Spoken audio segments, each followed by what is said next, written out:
సరదాగా one word about అడుగుతాను sir ఫస్ట్గా. సో ముందుగా దేవుడు అంటే వన్ వర్డ్ ఆన్సరా? మీరు ఒపీనియన్ చెప్తానంటే. నేను దేవుణ్ణి నా పుట్టక ముందు నుంచే నమ్మటం మానేసాను. పుట్టక ముందు నుంచే. సో పెళ్ళి, నరకం, పాలిటిక్స్ ఇంట్రెస్టింగ్. సో ఇంతకుముందు మీరు పాలిటిక్స్ అసలు నాకు ఇంట్రెస్ట్ లేదు అని అనేవారు ఎప్పుడో ఒకసారి. అంటే politics is a very wide word. I like political psychology. Vodka I enjoy enjoyment. Okay. Porn. Double enjoyment. Yeah. So ఇప్పుడు వోడ్కానా అమ్మాయిలా అని ఎవరన్నా క్వశ్చన్ అడిగితే చూస్ వన్ అంటే అమ్మాయిలు. అంటే ఇప్పుడు అమ్మాయిల కోసం వోడ్కా మానేయాల్సిన సిచ్యువేషన్ వస్తే మానేస్తారు? Yes. Seriously? Yeah, seriously. Oh, okay. So మళ్ళీ పవన్ కళ్యాణ్ గారు వన్ వర్డ్ అబౌట్.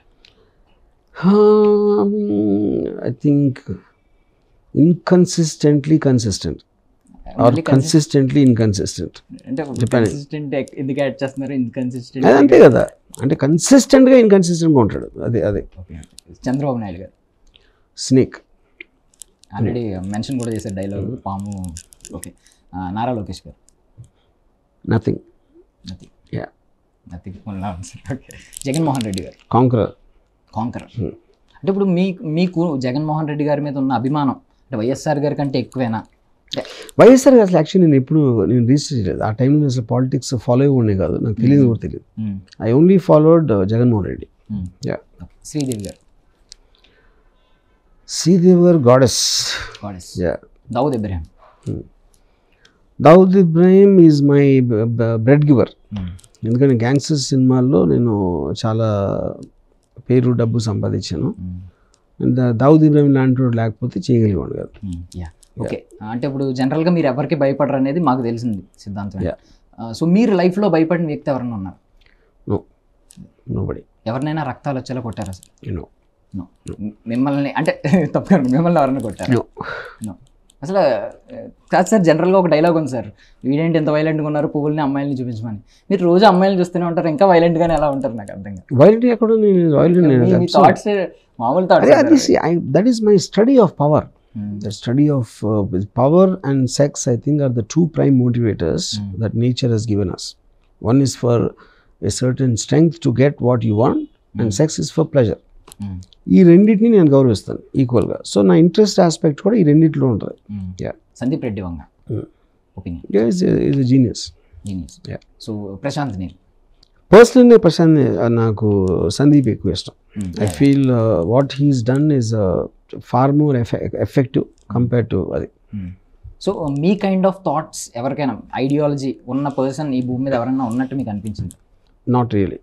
అంటే ఇప్పుడు ఈ వీధిలోనే 10 మంది వచ్చు, నాకు తెలియదు కదా. మన ఎవరికైనా సరే మనకి మ్యాక్సిమం 10-15 మంది కానీ ఎక్కువ తెలియదు. So that is a very vast question what you're asking. అంటే కనెక్ట్ అయిన పీపుల్ చాలా తక్కువ మంది. I mean maybe handful. ఇప్పుడు జనరల్గా మీరు ఇండివిజువల్గా బ్రతుకుతారు, మిమ్మల్ని చూసి మీరు నేర్చుకోవాల్సింది అంటే ఇండివిజువల్గా బ్రతకాలి. బట్ అందరూ ఆర్జీవి గారిని ఫాలో అవ్వాలి అనుకుంటూ ఉంటారు. అది కూడా గొర్రెలేని అంటారా మీరు? వాళ్ళని కూడా మిమ్మల్ని ఫాలో అయ్యే వాళ్ళు కూడా గొర్రెలే కదా? 100%. ఎవరిని ఫాలో అయినా గొర్రెలే. Without which is whole point of Ramuism. Ramuism is about you as an individual, only you know what you want. ఆడెవడో చెప్తే ఇంకా ఇండివిజువలిజం ఎట్లా అవుతుంది అది? సో మరి ఇది ఓకే మీరు చెప్పింది. బట్ ఇప్పుడు పవనిజం, మహేష్ మానియా ఇలా చాలా ఉన్నాయి. ఫ్యాన్స్ ఇంకా ఎంత వీరాభిమానులు అంటే ఎలా ఫాలో అవుతారు? వాళ్ళ గురించి ఏమంటారు? అంటే ఎవరు ఫాలో అయినా గొర్రెలే. వెరీ సింపుల్ అది. ఓకే. పవన్ కళ్యాణ్ సీఎం అయ్యే ఛాన్స్ ఎప్పుడైనా ఉందనుకుంటారు అసలు మీ thought? I have no idea. అంటే అది ఓటర్ సైకాలజీ అయితే డిపెండ్ అయ్యి ఉంది. అది I can't say. Once if ఏదో ఒకటి మ్యాజిక్ జరిగి సంవాట్ మరి వీళ్ళే ఇచ్చి పొత్తులో ఇచ్చి సీఎం పదవి ఇస్తే మీ దాన్ని ఏమంటారు రియాక్షన్ ఎలా ఉంటుంది? I will like it. Pawan Kalyan is a big star. Mohan చాలా బాగుంటుంది చూడటానికి. రోజు అక్కడ పేపర్లలో వస్తూ ఉంటే చూస్తాను అంతే. అంటే పవర్ స్టార్ సినిమా తీసినప్పుడు మీరు లాస్ట్లో ఆయనకు ఒక సజెషన్ ఇచ్చారు, నేను అభిమానించే వ్యక్తి కింద ఇస్తున్నాను. పర్సనల్గా ఎప్పుడన్నా కలిసి ఇవ్వడానికి ట్రై చేశారు? నేను చాలాసార్లు చెప్పాను. జనసేన లాంచ్ అయిన తర్వాత కూడా ఒకసారి ఫోన్లో మాట్లాడినప్పుడు చెప్పాను. అంటే పబ్లిక్లో చెప్పడం విన్నాను. పర్సనల్ ఫోన్ చేసి ఒకవేళ ఏమన్నా పవన్ కళ్యాణ్ గారు పార్టీలోకి ఆహ్వానిస్తే ఏం చెప్తారు? నేను రాజకీయ పార్టీలు అలాంటి వాటికి నేను చాలా దూరం. సార్.